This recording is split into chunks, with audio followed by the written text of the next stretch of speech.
And now comes the loud voice in heaven. Revelation 12, 10 through 12. We're going to look at Revelation, the 12th chapter, verses 10 to 12. Here we go.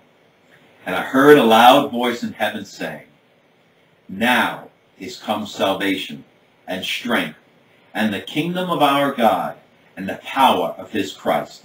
For the accuser of our brethren is cast down, which accused them before our God day and night.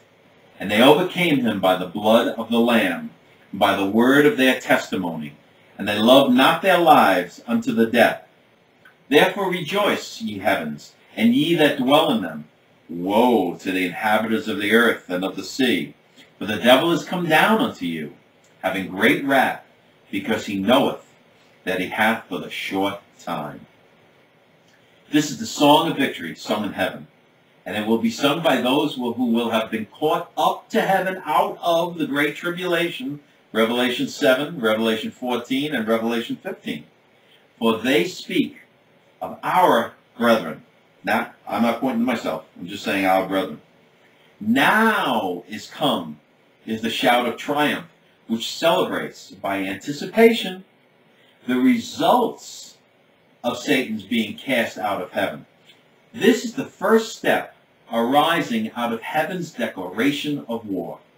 The emphasis is on the pronoun they in verse 11. For they who overcame on earth now call on all heaven to rejoice over the wondrous victory.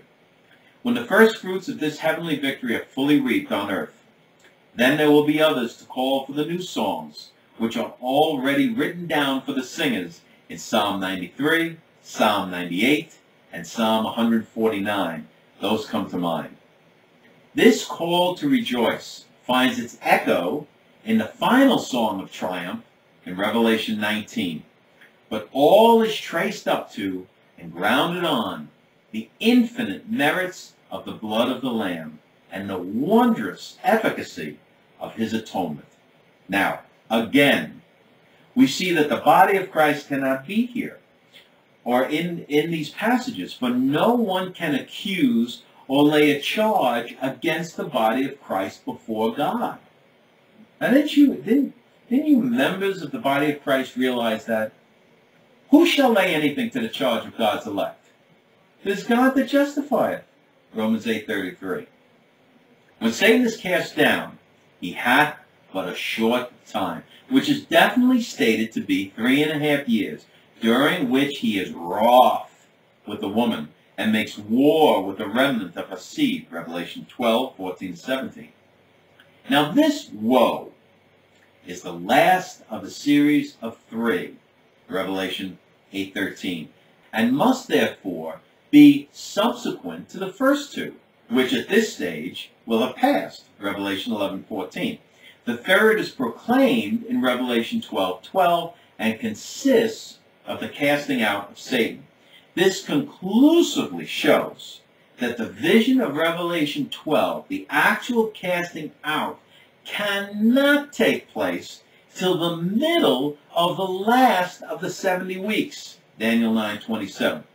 The beast will be reigning on the earth during the first half of this week, Revelation 6 through Revelation 11.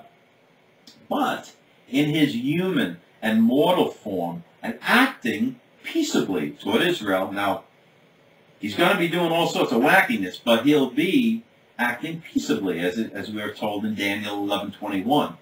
But now, in the middle of the week, the crisis or third woe comes, Revelation 12:12. Satan is cast out.